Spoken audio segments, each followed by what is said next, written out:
কালো রাতের আতঙ্ক। দূর গ্রামের প্রান্তে দুটি পুরনো বাড়ি ছিল। গ্রামের মানুষ এই বাড়িগুলোকে অশান্ত বাড়ি বলে ডাকত।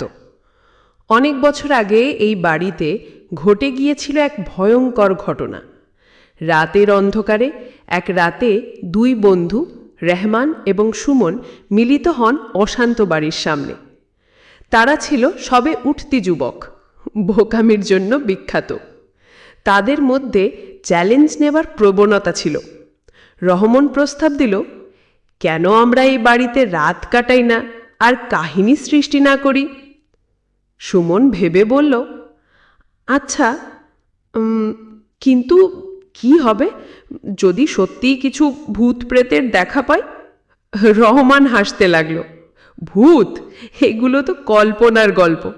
চল এক রাত এখানে কাটিয়ে আসি, তখন সবাই আমাদের কথা শুনবে। রাত হতেই তারা বাড়ির ভেতরে প্রবেশ করল। পুরনো কাঠের দরজাগুলো একদম ঘষে উঠে এসেছে এবং অন্ধকারে তীক্ষ্ণ আওয়াজ করতে লাগলো। বাড়ির ভেতর অবর্ণনীয় ঠান্ডা বাতাস বইছিল। বাতির আলাতে সুমন একটি মোমবাতি বের করল।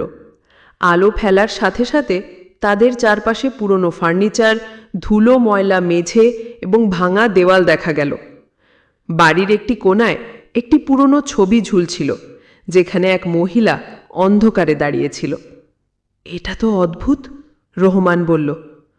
মহিলার মুখে কি যে ভয়াবহ শোক! হঠাৎ তারা একটা ভাঙা কাঁচের আওয়াজ শুনল। সুমন মোমবাতির আলো ফেলতেই দেখল একটি শীর্ণ ছায়া তাদের দিকে অতিক্রম করছে। কি ছিল এটা?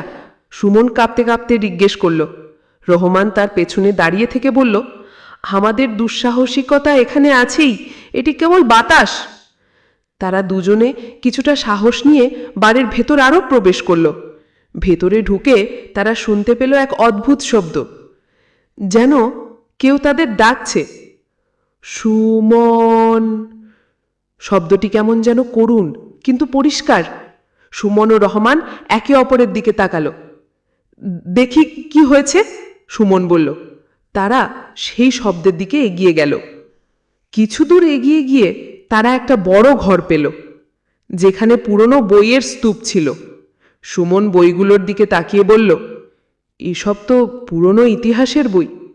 বইগুলোর মাঝে একটি বই ছিল যা লাল রঙের বাধাই করা। রহমান বইটি খুলতে গিয়ে দেখল পাতা জুড়ে চিত্র এবং অদ্ভুত লেখা রয়েছে। সুমন বলল, এটা নিশ্চয়ই কোনো জাদুবিদ্যার বই। হঠাৎ কি যেন বইয়ের পাতা উড়ে গিয়ে একটি পৃষ্ঠায় লেখা ওঠে, যিনি অন্ধকারে প্রবেশ করবেন তিনি মরণের মুখোমুখি হবেন।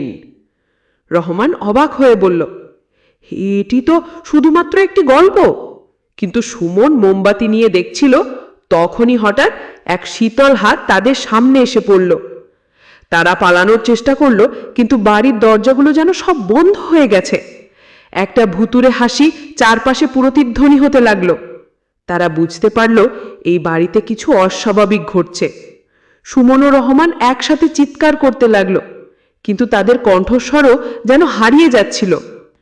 কিছুক্ষণ পর রহমান সাহস করে বলল, আমাদের পালাতে হবে। কিন্তু হঠাৎ করে সেই মহিলা, যিনি ছবিতে ছিলেন, তাদের সামনে এসে দাঁড়ালো। সে তাদের দিকে তাকিয়ে বলল, তোমরা কেন এখানে এসেছ?